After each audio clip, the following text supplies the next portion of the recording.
ಕೈಗೆ ಚುಚ್ತಾ ಇರೋ ಇಂಜೆಕ್ಷನ್ ಕಡೆ ಮೆಲ್ಲಗೆ ಕಣ್ಗುಡ್ಡೆಗಳನ್ನ ತಿರುಗಿಸ್ತಾ ಕಣ್ತೆರೆದ ಅನ್ವಿಕಾಳೆದುರು ಬಿಳಿ ಕೋಟ್ ಧರಿಸಿ ಸ್ಟೆಥಾಸ್ಕೋಪ್ ಹಾಕೊಂಡಿದ್ದ 50 ವರ್ಷದ ಮಹಿಳಾ ಡಾಕ್ಟರ್ ಇದ್ರು. ಅನ್ವಿಕಾಳನ್ನು ನೋಡಿ ಸಣ್ಣಗೆ ನಕ್ಕು ಈಗ ಹೇಗಿದೆ ಅಂತ ಕೇಳಿದ್ರು. ಹ್ಞೂ ಅಂತ ಅವಳು ತಲೆ ಅಲುಗಾಡಿಸಿದ್ಲು. ಜ್ಯೂಸ್ ಗ್ಲಾಸನ್ನು ಅನ್ವಿಕಾಳ ಕೈಗೆ ನೀಡಿ ಕುಡಿ, ಮೆಡಿಸಿನ್ ಕೊಡ್ತೀನಿ ಅಂದರು ಡಾಕ್ಟರ್.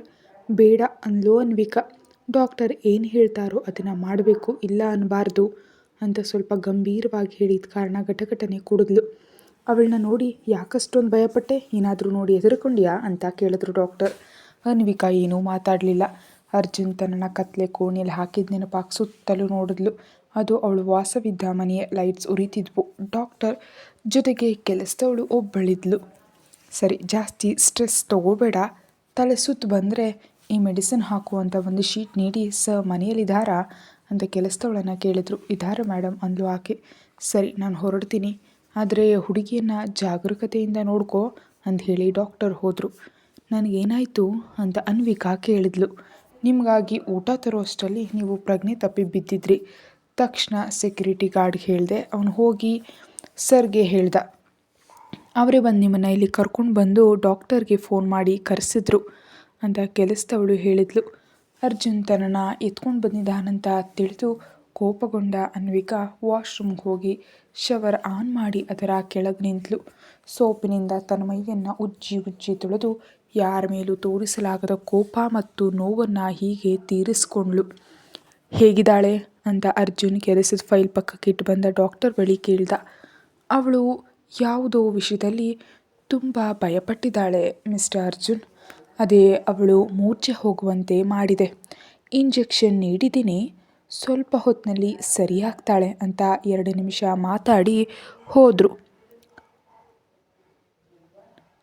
ಹಾಲಿನ ಫುಟೇಜ್ ಓಪನ್ ಮಾಡಿ ನೋಡಿದ ಅರ್ಜುನ್. ತಲೆ ಸ್ನಾನ ಮಾಡಿದ್ರಿಂದ ಕೂದಲಿಗೆ ಟವಲ್ ಸುತ್ತಿರೋ ಅನ್ವಿಕಾ ಹಾಲ್ನಲ್ಲಿ ಮುದುರ್ಕೊಂಡು ಕುಳಿತಿರೋದು ಕಾಣ್ತು. ಅವಳ ಮುಖದಲ್ಲಿ ಇದ್ದ ಭಯ ಅವನಿಗೆ ಸ್ಪಷ್ಟವಾಗಿ ಕಾಣಿಸ್ತಿತ್ತು. ತಪ್ಪಿಸ್ಕೊಂಡೆ, ಇಲ್ದಿದ್ರೆ ಶಿಕ್ಷೆ ತುಂಬ ಘೋರವಾಗಿ ನೀಡ್ತಿದ್ದೆ ಅಂದ್ಕೊಳ್ತಾ ಫೋನ್ ಆಫ್ ಮಾಡಿ ಸೋಫಾ ಹಿಂದೆ ತಲೆ ಒರಗಿಸಿ ಕಣ್ಣು ಮುಚ್ಕೊಂಡ. ಆದರೂ ಅವನ ಕಣ್ಣಿನ ಅಂಚಿನಿಂದ ಕಣ್ಣೀರಿನ ಹನಿಗಳು ವೇಗವಾಗಿ ಜಾರಿದ್ವು. ಮರುದಿನ ಆಫೀಸ್ನಲ್ಲಿ ಮೀಟಿಂಗ್ ಮುಗಿಸಿ ಲಂಚ್ಗೆ ಮನೆಗೆ ಬಂದ ಅರ್ಜುನ್ ನೋಟ ಪೇಂಟ್ ಹೌಸ್ ಕಡೆ ಹೊರಳಿತು. ಬಂಗಲ್ ಎತ್ತರದಲ್ಲಿರೋದ್ರಿಂದ ಕೆಳಗಿರೋ ಮನೆ ಚೆನ್ನಾಗಿ ಕಾಣಿಸುತ್ತೆ. ಎಂದಿನಂತೆ ಮನೆಯ ಮುಂದೆ ರಂಗೋಲಿ ಇಲ್ಲ. ಅನ್ವಿಕಾ ಕೂಡ ಕಾಣಿಸ್ಲಿಲ್ಲ. ಲಂಚ್ ಮುಗಿದ ಮೇಲೆ ರೂಮ್ನಲ್ಲಿ ಫೋನ್ ತೆಗೆದು ನೋಡಿದಾಗ ಹಾಲಿನ ಕಿಟಕಿ ಹತ್ರ ಕೂತು ಮರದ ಮೇಲಿನ ಗಿಡಗಳನ್ನು ನೋಡ್ತಿದ್ದ ಅನ್ವಿಕಾ ಕಂಡ್ಳು. ಯಾವಾಗಲೂ ತೊಳೆದ ಮುತ್ತಿನಂತೆ ಇರ್ತಿದ್ದವಳು ಹಿಂದಿನ ದಿನದ ಬಟ್ಟೆಯಲ್ಲೇ ಇರೋದನ್ನು ಅವನು ಗಮನಿಸ್ದ. ಇನ್ನು 4 ದಿನಗಳು ಹೀಗೆ ಕಳೆದವು. ಅವಳಲ್ಲಿ ಒಂದು ರೀತಿಯ ನಿಶ್ಚೇತನ ಸ್ತಬ್ಧತೆ, ಅದು ಅವನಿಗೆ ಎದುರು ಉತ್ತರ ನೀಡಬಾರದು ಎಂಬ ಭಯವೋ ಅಥವಾ ತನ್ನಂತಾನು ಗೊಂಬೆಯಂತೆ ಬದಲಾಯಿಸಿಕೊಂಡಿದ್ದಕ್ಕೋ ತಿಳಿಯದು. ಆದರೆ ಅವಳ ಮುಖದಲ್ಲಿ ಕಳೆ ಕುಂದಿತ್ತು. ಅವನು ನೀಡಿದ್ದ 1 ತಿಂಗಳ ಗಡುವು ಮುಗಿಯಲು ಇನ್ನು ಕೆಲವೇ ದಿನಗಳಿದ್ದವು. ದಿನಗಳನ್ನು ಎಣಿಸ್ತಿದ್ದಾಳೆ ಅನ್ವಿಕಾ. ಅವನಿಗೆ ಖಂಡಿತ ನಾನಿಷ್ಟ ಇಲ್ಲ, ಕೋಪ ಬರೆಸೋ ಕೆಲಸಗಳನ್ನೇ ಮಾಡಿದ್ದೀನಿ, ಖಂಡಿತ ಇಲ್ಲಿ ಇರಿಸ್ಕೊಳ್ಳೋದಿಲ್ಲ ಅಂತ ಯಾವಾಗಿಲ್ಲಿಂದ ಹೊರಟು ಹೋಗ್ತೀನೋ ಅಂತ ಮನಸ್ಸಿನಲ್ಲೇ ಆಶಿಸ್ತಿದ್ರು. ಕೊನೆಯ 2 ದಿನಗಳು ಮಾತ್ರ ತನ್ನ ಹತ್ರ ಬರ್ತಿದ್ದ ಪಕ್ಷಿಗಳಿಗೆ ಧಾನ್ಯ ಹಾಕ್ತಾ ಅವುಗಳ ಜೊತೆ ಕಳೆದು ಹೋದ್ಲು. ಅಂದ್ಕೊಂಡಂತೆ ಕೊನೆಯ ದಿನವೂ ಕಳೆಯಿತು. ಅರ್ಜುನ್ ಬಂದು ಏನಾದರೂ ಹೇಳ್ತಾನ ಅಂತ ಆಶಿಸಿದ ಅವಳ ಆಸೆಗಳು ಅವನು ಬಾರದೇ ಇದ್ದುದರಿಂದ ನೀರು ಪಾಲಾದವು. ಕೆಲಸದವಳನ್ನು ಅಥವಾ ತೋಟದವ್ರನ್ನ ಕೇಳಿದ್ರೆ ಅವ್ರಿಗೆ ತಿಳಿದಿಲ್ಲ, ತಿಳಿದ್ರು ಹೇಳೋದಿಲ್ಲ. ಮಾತಿನ ಮೇಲೆ ನಿಲ್ಲಲು ಬರೋದಿಲ್ವೇ ಈ ಮನುಷ್ಯನಿಗೆ? 1 ತಿಂಗಳು ಅಂದ, ಬಂದು ಏನಾದರೂ ಹೇಳಿದರೆ ನಗಬೇಕೋ ಅಳಬೇಕೋ ತಿಳಿತಿತ್ತು. ಛೇ, ಅದೆಲ್ಲ ನನ್ನ ಕರ್ಮ. ನಿಜಕ್ಕೂ ಈ ರಾಕ್ಷಸನ ಕಣ್ಣಿಗೆ ಯಾವಾಗ ಬಿದ್ನೋ, ಆ ಮುಹೂರ್ತವೇ ಸರಿ ಇರಲಿಲ್ವೇನೋ.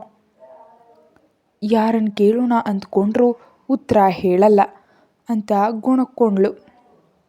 ಬರಲಿ, ಅವಾಗ ಹೇಳ್ತೀನಿ ಅಂದ್ಕೊಡ್ಲು. ಆದರೆ ಅವನು ಏನು ಬೇಕಾದರೂ ಮಾಡಬಲ್ಲ ಸಮರ್ಥ ಅಂತ ತಿಳಿದು ತನ್ನ ಆವೇಶ ಕಡಿಮೆ ಮಾಡಿಕೊಂಡ್ಳು. ಮರುದಿನ ಬೆಳಿಗ್ಗೆ 10 ಗಂಟೆ ಸಮಯದಲ್ಲಿ ಫ್ರೆಶ್ ಆಗಿ ಬಂದ ಅನ್ವಿಕಾಳಿಗೆ ಆಘಾತ ಕಾದಿತ್ತು. ಹಾಲ್ನಲ್ಲಿ ಅರ್ಜುನ್ ಕೂತಿದ್ದ. ಅವನಷ್ಟು ಹಠಾತ್ತಾಗಿ ಬರ್ತಾನೆ ಅಂತ ಊಹಿಸದ ಅನ್ವಿಕಾಳಿಗೆ ಕೋಪ ಬಂದರೂ ಸುಮ್ಮನಾಗಿ ತನ್ನ ಜೊತೆ ಮಾತಾಡೋದಕ್ಕೆ ಬಂದಿದ್ದಾನ ಅಂತ ತಿಳಿದು ಅಲ್ಲೇ ಗೋಡೆಗೆ ಹೊರಗೆ ನಿಂತಳು. ಆ ದಿನ ಅವನು ಅಷ್ಟು ರೂಡಾಗಿ ಬಿಹೇವ್ ಮಾಡಿದ್ದಕ್ಕೆ ಅವಳಿಗೆ ಕೋಪ ಇತ್ತು. ನಿನಗೆ ಹೇಳಿದ ಟೈಮ್ ಮುಗಿತಲ್ವಾ ಅಂತ ಅರ್ಜುನ್ ಕೇಳ್ದ. ಹೌದು ಸರ್ ಅಂದ್ಲು. ಈಗೇನು ಮಾಡಬೇಕಂತ ತಿಳಿದಿದೆಯೇ? ತಿಳಿದಿಲ್ಲ. ನಾನು ಏನು ಹೇಳ್ತೀನೋ ಅದನ್ನು ಮಾಡಬೇಕು. ಈ 1 ತಿಂಗಳಿಗೆ ಸರಿಯಾದ ನಿನ್ನ ಸಂಬಳ ಅಂತ ಚೆಕ್ ತೆಗೆದು ಟೇಬಲ್ ಮೇಲಿಟ್ಟು 30 ಲಕ್ಷ ಅಂದ. ಅನ್ವಿಕಾಳ ಕಣ್ಣುಗಳು ದೊಡ್ಡದಾದವು. ನಿಜವಾಗಿಯೂ ಕೊಡ್ತಿದ್ದಾನಾ? ಅಷ್ಟು ಹಣ ಕೊಡ್ತಾನಂತ ಅವಳು ಊಹಿಸೂ ಇರಲಿಲ್ಲ. ಆದರೆ ಚೆಕ್ ಮೇಲಿನ ಮೊತ್ತದ ಕೆಳಗಿನ ಅವನ ಸಹಿ ನೋಡಿ ನಿಜವಾಗಿಯೂ ಶಾಕ್ ಆದ್ಲು. ತಾನು ಏನು ಮಾಡಿದ್ದಕ್ಕಿಷ್ಟು ಹಣ ಕೊಟ್ಟಿದ್ದಾನೆ? ಇದೇ ಪ್ರಶ್ನೆ ಅವಳನ್ನು ಕಾಡ್ತಿದ್ದಾಗ ಧೈರ್ಯ ಮಾಡಿ ಕೇಳಿದ್ಲು. ಇಷ್ಟು ಹಣ ನನಗೆ ಯಾಕೆ ಕೊಡ್ತಿದ್ದೀರಿ ಅಂತ. ನಿನಗೋಸ್ಕರ. ಅವನ ಉತ್ತರ ಕೇಳಿ ಗೊಂದಲದಿಂದ, ನನಗೋಸ್ಕರವ ಅಂದರೆ ಅರ್ಥ ಸ್ವಲ್ಪ ವಿವರವಾಗಿ ಹೇಳಿ. ಸುಮ್ಮನೆ ಬಂದು ಹಣಕ್ಕೆ ಆಸೆ ಬೀಳೋ ಹುಡುಗಿ ನಾನಲ್ಲ ಅಂದು ಹೇಳೋ ಅವಳ ಮಾತಿನಲ್ಲಿ ಆತ್ಮಾಭಿಮಾನ ತುಂಬಿತ್ತು. ಮೇಲೆದ್ದ ಅರ್ಜುನನ್ನು ನೋಡಿ ಭಯದಿಂದ ಗೋಡೆಗೆ ಅಂಟುಕೊಂಡ್ಳು. ಅವಳಲ್ಲಿದ್ದ ಭಯ ಕಂಡು ಅಲ್ಲೇ ನಿಂತು ಜೇಬ್ನಲ್ಲಿ ಕೈ ಇಟ್ಕೊಳ್ತಾ, ನಿನ್ನ ಜೊತೆ ಕೆಲಸ ಮುಗಿದಿಲ್ಲ, ಈಗಷ್ಟೇ ಶುರುವಾಗಿದೆ ಎಂದ ತೀಕ್ಷ್ಣವಾಗಿ ನೋಡ್ತಾ. ಅವಳು ಶೂನ್ಯ ಭಾವನೆಯಿಂದ ಅವನನ್ನೇ ನೋಡ್ತಿದ್ಲು.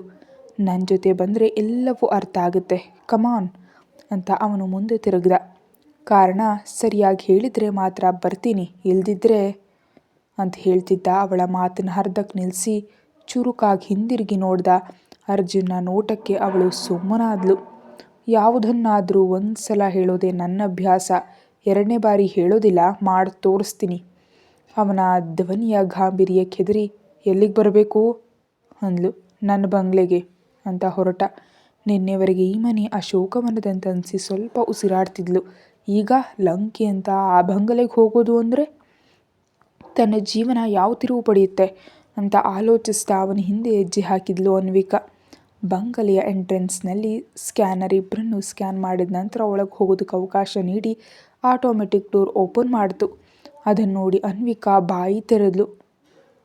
ಇಷ್ಟೊಂದು ಸೆಕ್ಯೂರಿಟಿ ಎತ್ಕೆ, ಅದು ಕೂಡ ತನ್ನ ಮನೆಯಲ್ಲಿ ತನಗೆ ಅಂದ್ಕೊಳ್ತಾ ಒಳಗೆ ಬರಲು ಮುಂದಿನ ಹಾಲ್ನಲ್ಲಿ ಮತ್ತೊಮ್ಮೆ ಸೆನ್ಸರ್ ಸ್ಕ್ಯಾನ್ ಆದ ನಂತರ ಮೇನ್ ಎಂಟ್ರೆನ್ಸ್ಗೆ ಬಂದರು.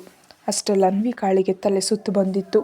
ಯಪ್ಪಾ, ಇದು ಮನೆಯೋ ಅಥವಾ ಜೈಲೋ ಅಂದ್ಕೊಳ್ಳದೆ ಇರೋದಕ್ಕೆ ಅವಳಿಗೆ ಸಾಧ್ಯವಾಗಲಿಲ್ಲ. ಅವನು ಮಾತ್ರ ದರ್ಜಿಯಾಗಿ ಪ್ಯಾಂಟ್ ಜೇಬ್ನಲ್ಲಿ ಕೈ ಇಟ್ಕೊಂಡು ಗಂಭೀರವಾಗಿ ಹೋಗ್ತಿದ್ದ. ಶ್ರೀಮಂತ ನೋಟದ ಕಾಸ್ಟ್ಲಿ ಇಂಟೀರಿಯರ್ ನೋಡುತ್ತಾ, ಪರವಾಗಿಲ್ಲ ಇವನಿಗೆ ಒಳ್ಳೆ ಟೇಸ್ಟ್ ಇದೆ ಅಂದ್ಕೊಳ್ತಾ ಮೇನ್ ಹಾಲಿಗೆ ಬಂದಳು. ಹಾಲ್ ಅವಳಿದ್ದ ಪೆಂಟ್ ಹೌಸ್ಗಿಂತ 2ರಷ್ಟು ದೊಡ್ಡದಿತ್ತು. ಒಂದು ಕಡೆ ಸಿಟ್ಟಿಂಗ್ ಏರಿಯಾ, ಅದಕ್ಕೆ ಅಂಟಿಕೊಂಡಂತೆ ಗೋಡೆಯ ಗಾತ್ರದ ಗ್ಲಾಸ್ ಕಿಟಕಿ, ಅಲ್ಲಿಂದ ನೋಡಿದರೆ ಹಿಂಭಾಗದ ಗಾರ್ಡನ್ ಏರಿಯಾ ಪೂರ್ತಿ ಕಾಣಿಸುತ್ತೆ. ಮತ್ತೊಂದು ಕಡೆ ಓಪನ್ ಕಿಚನ್ ಮತ್ತು ಡೈನಿಂಗ್ ಇದೆ. ಹಾಲ್ನಿಂದ ಮೇಲೆ ಹೋಗಲು ಮೆಟ್ಟಿಲುಗಳಿವೆ.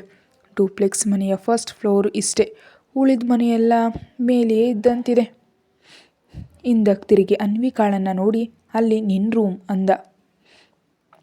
ಎಲ್ಲಿದೆ ಅಂತ ನೋಡಿದಾಗ ಮೆಟ್ಟಿಲುಗಳ ಪಕ್ಕದಲ್ಲಿದ್ದ ಒಂದು ಕೋಣೆಯ ಬಾಗಿಲು ಕಾಣ್ತು. ಇನ್ನು ಮುಂದೆ ಇಲ್ಲೇ ಇರ್ತೀಯಾ? ಕಿಚನ್ ಇದೆ, ಬೇಕಿದ್ರೆ ಅಡುಗೆ ಮಾಡ್ಕೊ, ಇಲ್ದಿದ್ರೆ ಚೆಫ್ ಇದ್ದಾನೆ, ಹೇಳಿದ್ರೆ ಮಾಡಿಕೊಡ್ತಾನೆ ಅಂತ ಹೇಳಿ ಮೆಟ್ಟಿಲು ಹತ್ತಿ ಹೋಗ್ಬಿಟ್ಟ. ಹಾಲ್ನೆಲ್ಲ ಒಮ್ಮೆ ನೋಡಿ ತನಗಿತ್ತ ರೂಮಿನೊಳಗೆ ಹೋದ್ಲು.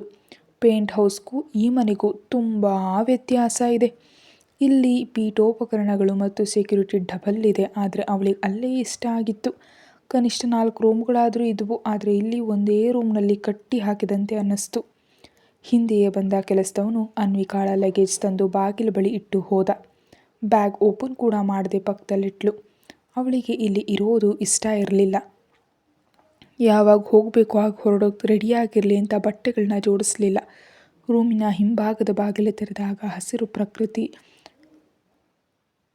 ಚಿಕ್ಕ ಸ್ವಿಮ್ಮಿಂಗ್ ಪೂಲ್ ಜೊತೆಗೆ ಚಿಕ್ಕ ಪಾರ್ಕ್ನಂತೆ ಅನ್ನಿಸ್ತು. ತುಂಬ ಪ್ರಶಾಂತವಾಗಿಯೂ ಇತ್ತು. ಹಣವಿದ್ದರೆ ಮನುಷ್ಯ ಎಷ್ಟು ಸೌಂದರ್ಯ ಸೌಕರ್ಯ ಬೇಕು ಅದನ್ನು ತನ್ನ ಮುಂದೆ ತಂದುಕೊಳ್ಳಬಹುದು ಅಂದುಕೊಳ್ಳುತ್ತಾ ಗಾರ್ಡನ್ ಬೆಂಚ್ ಮೇಲೆ ಕೂತು ಬಾತುಕೋಳಿಗಳನ್ನ ನೋಡ್ತಾ ಸಮಯವನ್ನೇ ಮರೆತಳು. ಬಹಳ ಹೊತ್ತಿನ ನಂತರ ಕೆಲಸದವಳು ಬಂದು ಬ್ರೇಕ್ಫಾಸ್ಟ್ ಮಾಡಬೇಕು ಬನ್ನಿ ಮೇಡಮ್ ಅಂತ ಕರೆದ್ಲು.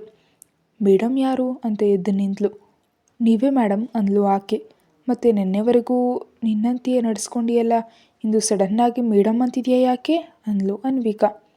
ಪೇಂಟ್ ಹೌಸ್ನಲ್ಲಿ ಇರೋವರೆಗೂ ಅವರು ಕೂಡ ನಮ್ಮಂತೆ ಕೆಲಸದವ್ರ ಜೊತೆ ಸಮಾನರು.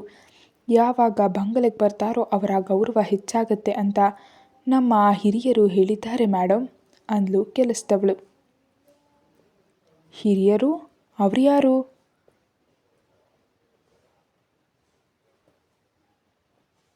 ಚಿನ್ನಯ್ಯನವರು, ರಾಧಾಕೃಷ್ಣ ಅವರು. ಇಷ್ಟು ದಿನ ಆ ರಾಕ್ಷಸ ಮತ್ತು ನಾನೇ ಹೊರತು ಬೇರೆ ಯಾವ ಪಾತ್ರಗಳು ಇಲ್ಲ ಅಂದ್ಕೊಂಡಿದ್ರು. ಯಾಕಂದರೆ ಕಾರಣ ಏನಂತ ನಿಂಗೆ ತಿಳಿಬೇಕಲ್ಲ, ಅದಕ್ಕೋಸ್ಕರ. ಏನಮ್ಮ ಹಾಗೆ ಆಲೋಚನೆ ಮಾಡ್ತಿದ್ಯಾ? ಬಂದು ಊಟ ಮಾಡಿ. ಅಯ್ಯ, ಅವ್ರು ಹೇಳಿ ಹೋಗಿದ್ದಾರೆ, ಬರದಿದ್ದರೆ ಕೋಪ ಮಾಡ್ಕೊಳ್ತಾರೆ. ಎಲ್ಲಿಗೆ ಹೋಗಿದ್ದಾರೆ? ಆಫೀಸ್ಗೆ ಮೇಡಮ್ ಅಂತ ಕೆಲಸದವಳು ಹೋದ್ಲು. ನಿಜಕ್ಕೂ ಏನು ನಡೀತಿದೆ ಅಂತ ಅರ್ಥ ಆಗದೆ ಗೊಂದಲದಿಂದ ಅವಳ ಹಿಂದೆ ಹೋದ್ಲು ಅನ್ವಿಕಾ. ಕೆಲಸದವಳು ಬಡಿಸ್ತಿದ್ರೆ ಮನೆಯಲ್ಲಿ ಯಾರೆಲ್ಲ ಇರ್ತಾರೆ ಅಂತ ಕೇಳಿದ್ಲು. ಕೆಲಸದವಳು ಹೇಳಲಿಲ್ಲ. ಕೇಳ್ತಿರೋದು ನಿನ್ನನ್ನೇ. ನಿಮಗೆ ಏನೇ ಬೇಕಿದ್ರೂ ಚಿನ್ನಯ್ಯ ಅವ್ರನ್ನ ಕೇಳಿ ಮೇಡಮ್. ಅವರ ಅನುಮತಿ ಇಲ್ಲದೆ ನಾವೇನಾದರೂ ಹೇಳಿ ನಿಯಮ ಮೀರಿದರೆ ನಮ್ಮ ಕೆಲಸ ಹೋಗೋದು ಮಾತ್ರ ಅಲ್ಲ, ಪ್ರಾಣಕ್ಕೆ ಅಪಾಯ ಬರುತ್ತೆ. ನಿಮಗೆ ಏನು ಬೇಕೋ ಇಲ್ಲಿದೆ ತಿನ್ನಿ ಅಂತ ಹೇಳಿ ಹೊರಟು ಹೋದ್ಲು. ದೇವ್ರೇ, ಈ ಮಿಸ್ಟ್ರಿ ಏನಂತ ತಿಳಿಸಪ್ಪ ಸ್ವಾಮಿ. ತಿಂಗಳಾಯಿತು ಬಿಡ್ತಾನೆ ಅಂದುಕೊಂಡ್ರೆ ಇಲ್ಲಿ ತಂದು ಹಾಕಿ ಮೆಂಟಲ್ ಟಾರ್ಚರ್ ಕೊಡ್ತಿದ್ದಾನಲ್ಲ ಈ ರಾಕ್ಷಸ ಅಂತ ತನ್ನೆಲ್ಲ ಕೋಪವನ್ನು ಊಟದ ಮೇಲೆ ತೋರಿಸುತ್ತಾ ಪ್ಲೇಟ್ ಖಾಲಿ ಮಾಡಿದ್ಲು. ಕತೆ ಮುಂದುವರಿಯುತ್ತೆ. Thank you.